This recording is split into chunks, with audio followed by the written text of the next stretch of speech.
السلام عليكم ورحمة الله. اللهم صل على محمد وعلى آله وصحبه وسلم.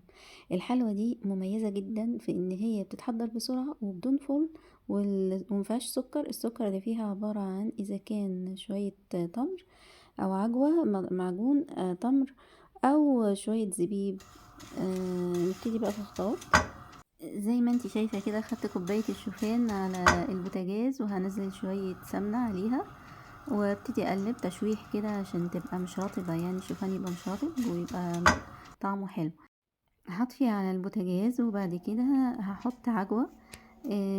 هي معجون تمر طري. خلاص لو عندك المعجون التمر مش طري تقدري تدفيه شوية هيبقى طري. وكمان هضيف شوية زبيب صغيرين كده.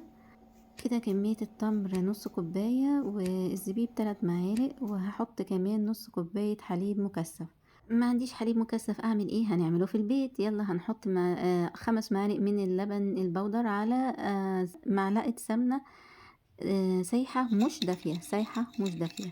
وهنقلب ونحط معلقتين عسل كبار، وهنحط ايه معلقتين لبن سائل. هيتكون معانا اللبن المكثف في البيت. هيبقى شبه الجاهز دوت. لو ما عندكيش خالص يبقى ممكن بقى لبن كده، هيبقى جميل جدا ولا هيعجن ولا اي حاجة. بس كل حكاية رشرشيه حلو كده، ويعني الصلاحية بتاعة الحلوى بتاعتك هتكون اقل شوية، لان طبعا صلاحية اللبن الحليبي احنا عارفين اقصر. طعم بقى اللبن لما بيتحط، او سواء لبن مكثف او لبن عادي، لما بيتحط على الحلوى ديت بيدي تعادل جميل جدا، تمر بقى باللبن. طب حد يقول لي لو ما عنديش لبن احط قشطه؟ هينفع بس تبقى دسمه زياده. طب حد يقول لي طب ما انا ممكن احط ضعف كميه التمر وما احتاجش ان انا احط لبن خالص، هي هتبقى معسله زياده. وفعلا في الطريقه دي على النت، بس حاسه هتبقى معسله زياده. يلا بقى نحط الخليط بتاعنا شويه في شويه في الكبه ونبتدي نضربه عشان يتجانس ويبقى عامل زي الرمله المبلوله اللي لما نضغط عليه بينكبس ويتماسك مع بعضيه. اهو زي ما انت شايفه كده بقى عامل زي الرمله المبلوله، لما نكبسه هيتكبس ويلزق في بعضيه. دي بقى الطريقه. يلا عشان تاخديها بقى سكرين شوت وتشوفي كل المكونات وعندك البدايل كمان. القالب بتاعي المدهون هجيبه، طبعا هو مدهون بس عشان شفاف مش باين قوي. هجيبه وهبتدي افرد فيه الخليط بتاعي واضغطه. طب انا هضغطه ازاي؟ هلزق في ايدي يطلع في ايدي؟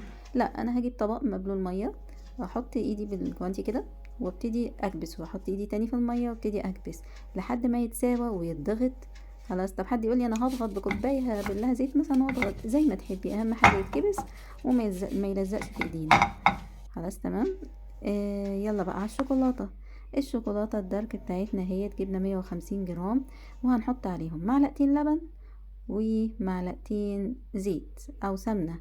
خلاص. وهندفيهم في الميكرويف لحد ما يسيحوا. لا، هنسخنهم لحد ما يسيحوا كويس قوي، يبقى سايل قوام سايل قوي، هيتفرد معانا بسهوله فوق سطح الخليط بتاعنا.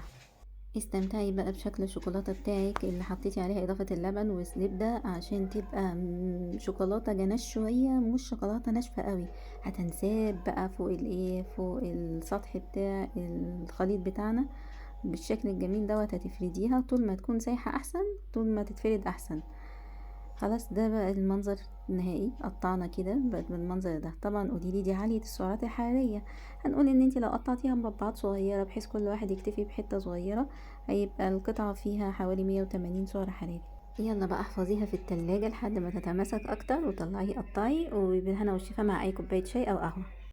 خليني اقولك ايه الفرق بين لما تعملي شوكولاته جناش باضافه يعني الزبده واللبن، والفرق بينها مما لو سيحتيها وحطيتيها زي ما هي كده. طبعا جناش ألذ بكتير جدا وبتتقطع بسهوله وبتدي قوام حلو كده جذاب جدا.